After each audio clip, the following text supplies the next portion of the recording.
जय जिजाऊ, जय शिवराय, जय शंभूराजे. तर कशात मित्रांनो, मी आहे तुमचा आपला मराठी माणूस सोम शिंदे. तर परत एकदा तुमच्या सर्वांचं स्वागत आहे आपल्या एक छोटीशा मिनी ब्लॉग मध्ये. तर सगळ्यात पहिलं आपल्या मर्सडीज मध्ये पेट्रोल भरलं आणि वेद्याला म्हटलं चल आपण जरा आहे ना मार्केटला जाऊन येऊ.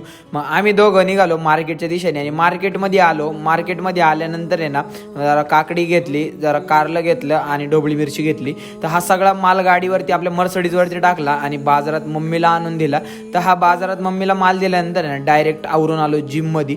जिममध्ये आल्यानंतर सगळ्यात पहिलं आपलं काम असतं आपलं जोर चॅलेंज कंप्लीट करणं. तर जोर चॅलेंज कंप्लीट केलं आणि आपला होता लेग डे. आणि लेग डे म्हटलं का मग तर काही विषयच नाही. लय जण कंटाळा करतात, पण काय नाही, जर लेगवरती फोकस करा, कारण की जर लेगमध्ये पॉवर असेल तर तुम्ही जरा नाही का एकदम दमदार दिसाल. मग वेद्याला मशीनवरती बसवलं आणि मस्तपैकी ना आपले रॅप्स मारले आणि 45 kgचे पण 2 प्लेट लावले होते. मग नंतर बाजारात आलो. आता माहिती जिम चालू आहे, चीट मिल पण कधी कधी चालतंच, काही विषय नाही. घरी आलो, जोर चॅलेंज कंप्लीट केलं. मोर मिनी ब्लॉगसाठी सबस्क्राईब फॉलो करा.